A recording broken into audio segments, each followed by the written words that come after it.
नमस्कार मित्रांनो, स्वागत आहे तुमचं आताच्या ब्रेकिंग न्यूजमध्ये. मित्रांनो, महाराष्ट्रातील सरकारी कर्मचाऱ्यांच्या निवृत्तीच्या वयामध्ये वाढ करण्याची मागणी करण्यात आली आहे.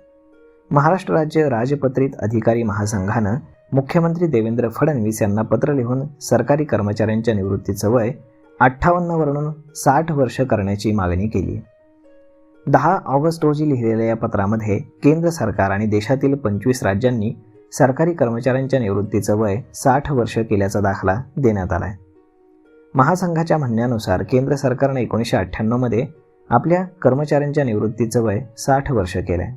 त्यानंतर 25 राज्यांनीही अशाच प्रकारचं धोरण स्वीकारलं. त्यामुळे महाराष्ट्रानेही त्याच धर्तीवरती निर्णय घ्यावा अशी मागणी महासंघानं केली आहे. सर्वोच्च न्यायालयाच्या अंतरिम आदेशानंतर राज्य सरकारनं कनिष्ठ न्यायालयांमधील न्यायिक अधिकाऱ्यांच्या निवृत्तीचं वय 62 वर्षांपर्यंत वाढवण्याचा निर्णय घेतला आहे. या निर्णयाचं स्वागत करत असताना राज्य सरकारी कर्मचाऱ्यांनाही निवृत्तीच्या वयामध्ये वाढीचा समान लाभ मिळायला हवा असं महासंघानं म्हटलं आहे. या संविधानातील कलम 14 अंतर्गत समानतेच्या अधिकाराचा दाखला देत सरकारी कर्मचाऱ्यांच्या निवृत्तीच्या वयाचाही पुनर्विचार करण्याची मागणी करण्यात आली आहे. राज्य सरकारमधील मोठ्या प्रमाणात रिक्त पदांकडेही महासंघानं लक्ष वेधलं आहे.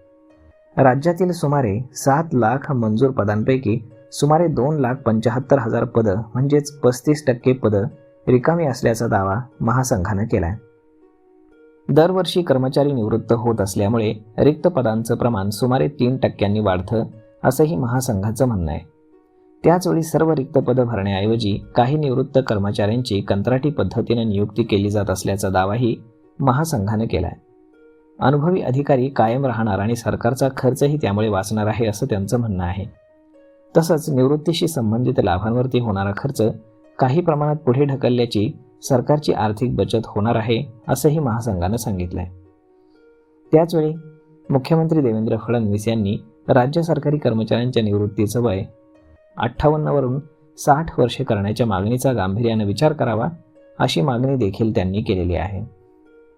आणि आता मुख्यमंत्र्यांच्या टेबलवरती ही फाईल आहे. यावरती मुख्यमंत्री काय निर्णय घेतात हे पाहणं खूप जास्त गरजेचं आहे. तर मग मित्रांनो, हा व्हिडिओ, ही माहिती तुम्हाला कशी वाटली हे तुम्ही आम्हाला कमेंट करून नक्कीच सांगा. आणि जर हा व्हिडिओ तुम्हाला आवडला असेल तर आपल्या जवळच्या मित्रमंडळींसोबत देखील हा व्हिडिओ तुम्ही शेअर करायला विसरू नका. धन्यवाद.